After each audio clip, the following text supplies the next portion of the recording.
This video is for web developers who want their apps to have better colors but don't want to hire a designer and don't want to spend forever doing it.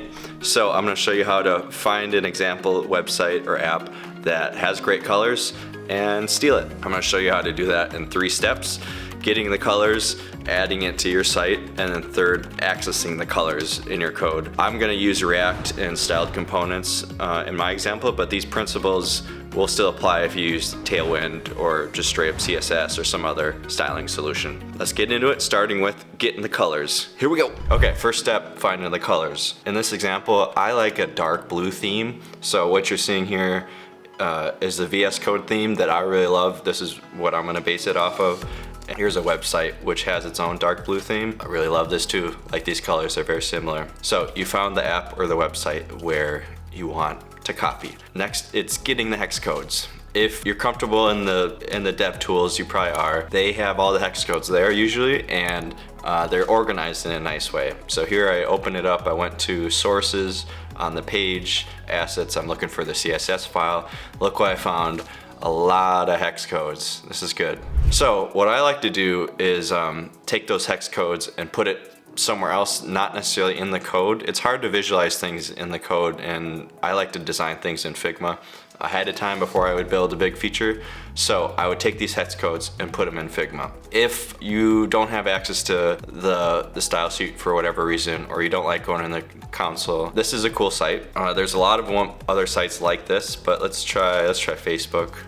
You enter the URL, it'll look through the website style sheet and do what I just said for you. This is wrong. What? Those can't be the right colors for Facebook. Okay, don't use this site. There are other sites like it. Here's a better example. So in this, I know this is a VS Code theme. I know it's called AU. So I went to the repo and I clicked around, and they're storing it all in JSON right here for me. Nicely named too. I like when they name it. So we got the colors. That's step 1. Step 2 is organizing it in color ramps, or just visualizing it in a place that is outside of code and outside of the website you're gonna steal from. So I got the hex codes, I put them all here like that, and then I created rectangles, and I just went over here and I entered the hex codes like that. Okay, I still need to organize this in some other way. This is when we're getting into the naming convention. So I like to do it just by color category. So I took out the blues, the oranges, the reds, greens, purples, whites, blacks, neutrals. This is gonna help you with the naming in the next step. So I looked at it, I'm like, okay, I like these colors. Now it's time to put them in my app. Let's look at the code for that. I don't think you should just throw it all in a style sheet where you're like color 1, color 2, color 3. I think it makes sense to slow down a little bit and think about how you're gonna organize the hex codes, or really the HSL codes, which is what I'm gonna advocate for. Let's talk about HSL first. So I won't get into the whole argument about the benefits of HSL versus hex, but I agree with the HSL camp. It's actually not that hard to switch. You'll get the hex from the CSS probably, and then here you can get the HSL version of that. So now you got the same codes. So now we're talking about naming. There's a strategy called semantic naming. I like this Figma talk, which is linked in the description. We got a designer and a developer here, but they talk about what they're doing in Figma to categorize their colors. And this is the money shot right here, how they're separating from just hex codes or HSL codes to how they're actually used. I really like this pattern. There's a lot of other good resources that talk about this. I like this blog too. There's a primary color, there's a secondary color, there's a background, there's an error, there's an action. And then from there, you can add whether it's hovered, it's selected, it's pressed. So it gives you a lot of flexibility with also the ability to reuse things while not boxing you into having to use this specific color throughout the app. This is what I got into before I did this work. I had the HSL or the hex codes here, and I had them defined as like variables like this, deep blue or onyx gray, but I had to use this everywhere. Like there's slate gray named everywhere in my app, and it's like that doesn't necessarily mean anything when you're reading it in the CSS. You don't understand why is it slate gray, why is it onyx gray. But if it were like button primary pressed, that would make a lot more sense. But this is where I would caution you to not go too hard in this. Like the Figma guy, designer, he goes hard and he's talking about adding hundreds of these styles.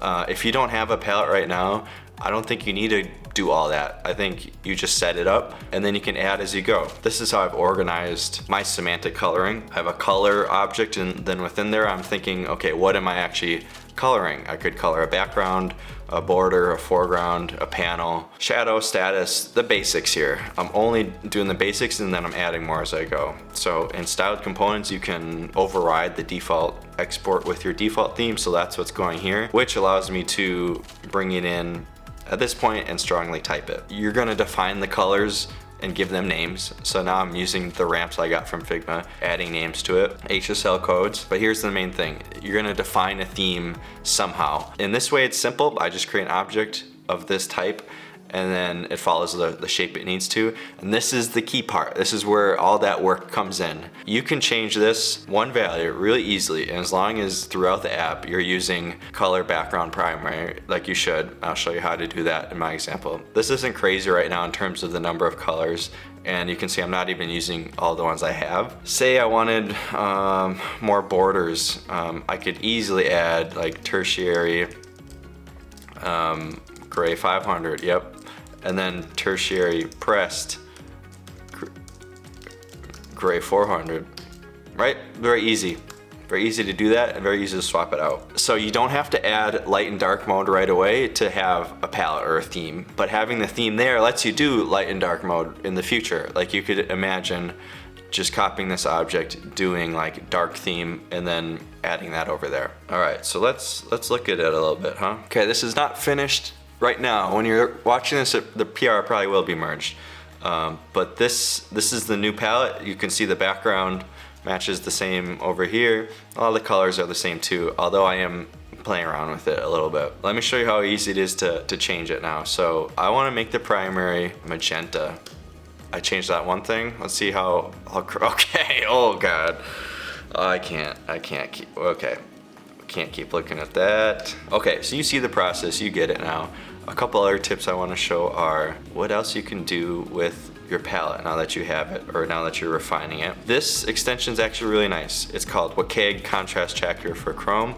And look how simple that is. I get a check or an X if I'm doing what I need to do, and I click it and it highlights exactly what I need to change. This is very helpful for changing the colors as you go. So let's review what happened here. We found an app or a website with colors that we liked, and we got the hex codes, whether that's using the DevTools, using a third-party checker, going through the source code, we got the hex codes. Then we put it in Figma. We changed it to HSL codes using Figma, that was easy. Then we organized it in some way that makes sense, which probably is by color ramp. Blues, oranges, reds, map those together. Then, key step, we're organizing those colors based on how they're going to be used in the app. So, backgrounds, borders, panels, foregrounds. You can also add on another layer for interactions. Background, primary, pressed. Foreground, primary, hovered. Then if you need to, you add more as you go, and you also tweak it as you go on one spot. Once you have that, you can actually import it into the app. It's probably gonna follow some kind of theme provider pattern where at the top level of the app, you're gonna wrap it based on that theme object you created, which will allow you to access it. So let's go here. I'll show you how it's done using styled components. It'll tweak a little bit based on what you're doing. If you're doing Tailwind, you can just use the string, which is great, right? You don't have to do this lookup. But here, I'm in a styled component, and I don't have to import anything because I'm wrapping it in the provider. I don't have to define it up top, like create a color variable for this button. I can just access the theme, which I have everywhere because I wrapped it at the top level, and then I have IntelliSense to get what I want. So let's see, theme, color, everything's under color right now. There we go. It tells me what do I think this is. This is text, or I forget what I had. Things, color, text, yep. Adding dark text to a button. This is a little verbose. There is a way to add a utility function to just get this a little smaller, but this is the general pattern. It's good enough for now. Okay guys, that's how to steal a color palette, customize it, and access it in your app. Good luck, thank you.